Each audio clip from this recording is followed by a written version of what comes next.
నమస్కారం. ఈనాటి మన చారిత్రక విశ్లేషణకు స్వాగతం. దక్షిణ భారతదేశంలోనే మొట్టమొదటి సువిశాల ఏకీకృత సామ్రాజ్యాన్ని నిర్మించిన శాతవాహనుల గురించి ఈరోజు మనం లోతుగా చర్చిద్దాం. మౌర్య సామ్రాజ్యం పతనమయ్యాక ఉత్తర భారతదేశం మొత్తం విదేశీ దాడులతో అట్టుడుకుతుంటే మన దక్షిణాపదాన్ని మాత్రం ఒకే తాటిపైకి తెచ్చి వందల ఏళ్లపాటు అద్భుతమైన శాంతి భద్రతలను నెలకొల్పిన ఘనత శాతవాహనులదే. ఒక చరిత్ర ప్రొఫెసర్గా ఈ టాపిక్ అంటే నాకు ఎంతో ఆసక్తి. చరిత్ర విద్యార్థులుగా ఈ విశేషాలను తెలుసుకోవడం మీకు కూడా అంతే థ్రిల్లింగ్గా ఉంటుందని నా నమ్మకం. అయితే ఇక్కడో పెద్ద ప్రశ్న ఉందండి. 4 శతాబ్దాలకు పైగా దక్కన్ పీఠభూమిని పరిపాలించిన ఇంతటి సువిశాల సామ్రాజ్యం యొక్క మూలాలు నేటికీ పండితుల మధ్య ఒక అంతుచిక్కని మిస్ట్రీగా ఎందుకు మిగిలిపోయాయి? అంటే వాళ్ళసలు ఎవరు? ఏ భాష మాట్లాడేవారు? వారి ప్రస్థానం సరిగ్గా ఎక్కడ నుండి మొదలైంది? ఏ ప్రాంతం వారి సొంతం? ఈ విషయాలపై చరిత్రకారుల మధ్య నేటికీ వాడివేడి చర్చలు జరుగుతూనే ఉన్నాయి. అదొక పెద్ద ఫజిల్లాంటిది. ఈరోజు మన లెక్చర్లో మనం క్రమపద్ధతిలో చూడబోయే ప్రధాన అంశాలు ఇవే. 1. The Satavahana mystery. 2. భాషాపరమైన వివాదం. 3. వాళ్ల జన్మస్థలం ఎక్కడ. 4. ఆధారాలను అన్వేషించడం. మరియు 5. చివరగా ది ఆంధ్రా కనెక్షన్. సరే, ఇక ఆలస్యం చేయకుండా మనం మొదటి విభాగంలోకి వెళ్దాం. The Satavahana mystery. మౌర్య సామ్రాజ్యం క్షీణించాక భారత ఉపఖండంలో ఏర్పడిన ఆ భారీ రాజకీయ శూన్యతను పూరిస్తూ శాతవాహనులు రంగంలోకి దిగారు. వీరు కేవలం పాలకులు మాత్రమే కాదు, గొప్ప సంస్కృతి నిర్మాతలు కూడా. ప్రఖ్యాత చరిత్రకారుడు సర్దార్ పణిక్కర్ గారు ఒక అద్భుతమైన మాట అన్నారు. ఉత్తరాన ఉన్న ఆర్యవర్తానికి, దక్షిణాన ఉన్న ద్రావిడ భూములకు మధ్య ఒక అద్భుతమైన వారధిగా నిలిచి భారతదేశంలో సాంస్కృతిక ఏకత్వాన్ని సాధించిన ఘనత శాతవాహనులదే అని. మన ప్రాచీన పురాణాలు కూడా 30 మంది ఆంధ్రులు లేదా ఆంధ్రభృత్యులు సుమారు 4.5 శతాబ్దాల పాటు అప్రతిహతంగా పరిపాలించారని స్పష్టంగా చెబుతున్నాయి. ఇక రెండవ అంశం, ద లింగ్విస్టిక్ డిబేట్. అదేనండి, భాషాపరమైన వివాదం.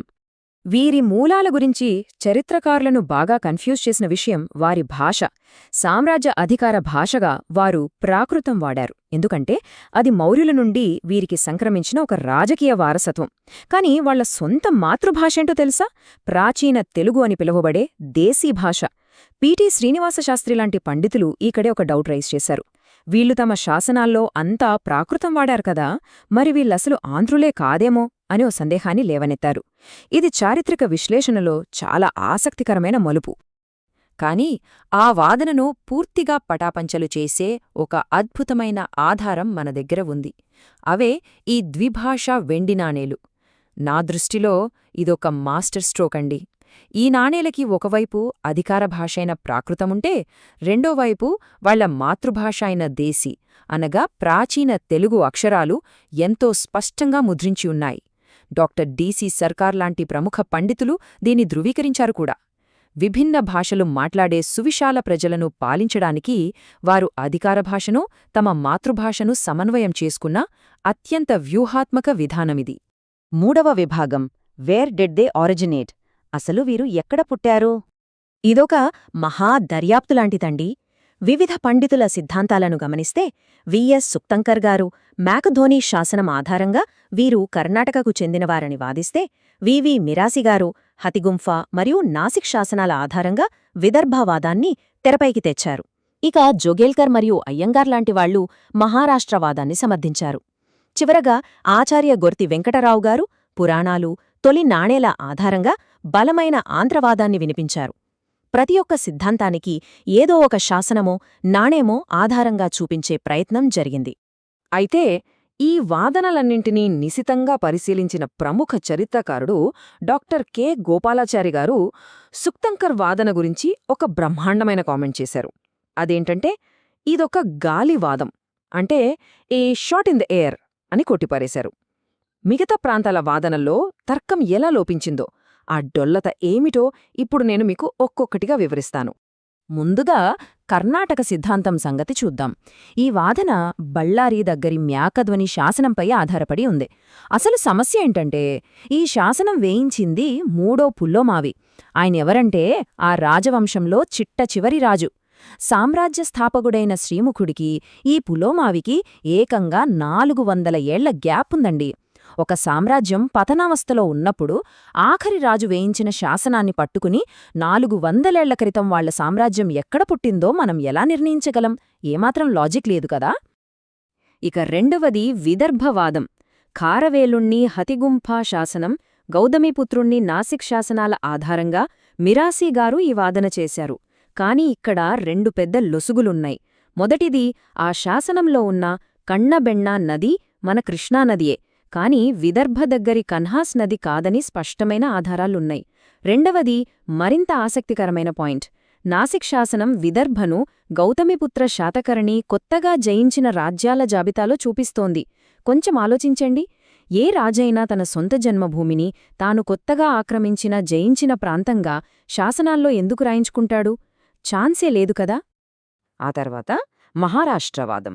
రాజుల పేర్ల ముందు వాళ్ల అమ్మ పేరు చేర్చే అలవాటు, అంటే ఈ గౌతమీపుత్ర, వాసిష్ఠిపుత్ర లాంటి మాతృసంజ్ఞల వాడకం మహారాష్ట్ర సాంప్రదాయం కాబట్టి శాతవాహనులు మహారాష్ట్రులే అని ఒక వాదన. వినడానికి బానే ఉన్నా ఇక్కడ మనం గమనించాల్సిన ఒక కఠోర వాస్తవం ఉంది. స్థాపకుడైన శ్రీముఖుని నుండి శతాబ్దాలపాటు ఏ రాజులు ఈ సాంప్రదాయాన్ని పాటించనేలేదు. ఆ వంశంలో ఏకంగా 22 తరాలు గడిచాకగాని ఈ వాడకం మొదలు కాలేదు. ఒకవేళ అది నిజంగానే వాళ్ల సొంత ఊరే ఆచారమైతే దాన్ని పాటించడానికి 22 తరాలెందుకు పడుతుందండి? ఇక 4వ విభాగం, ట్రేసింగ్ ది ఎవిడెన్స్. ఖచ్చితమైన చారిత్రక వాస్తవాలను అన్వేషించడం.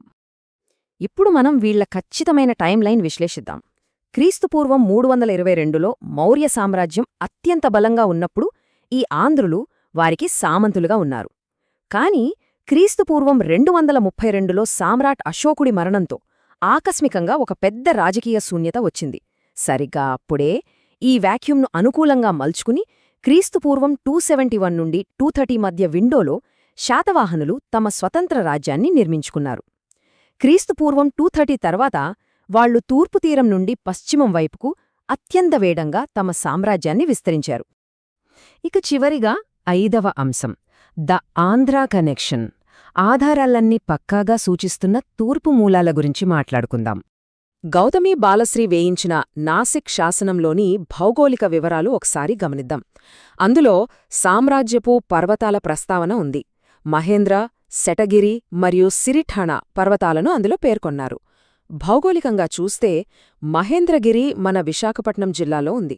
శటగిరి అనేది నాగార్జునకొండ సమీపంలో ఉంది. ఇక సిరిఠాణా అంటే శ్రీశైలం లేదా చారిత్రక ధాన్యకటకం. అంటే ఈ తూర్పు కనుమల ప్రాంతమంతా గౌతమీపుత్రుని పిత్రార్జిత రాజ్యంలో భాగమే అని శాసనపరంగా అత్యంత క్లియర్గా అర్థమవుతోంది కదా. ఇకపోతే ద స్మోకింగ్ గన్ అంటే చారిత్రక దర్యాప్తులో అత్యంత కీలకమైన తిరుగులేని ఆధారం ఇదే. ఇటీవల కరీంనగర్ జిల్లా కోటిలింగాలలో జరిగిన తవ్వకాలలో సాక్షాత్తు ఈ రాజవంశ స్థాపకుడైన శ్రీముఖుని నాణేలు బయలుపడ్డాయి. అలాగే కొండాపూర్, వరంగల్ ప్రాంతాల్లో కూడా తొలితరం రాజుల నాణేలు విరివిగా దొరికాయి.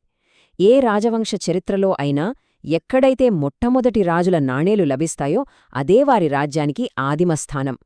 ఈ పురావస్తు ఆధారాలు శాతవాహనుల తూర్పు ప్రాంతపు పుట్టుకను ఎటువంటి డౌట్ లేకుండా ప్రూవ్ చేస్తున్నాయి. ఈ ఆసక్తికరమైన విశ్లేషణను ముగించే ముందు మీకో లోతైన ఆలోచనను వదిలివెళుతాను.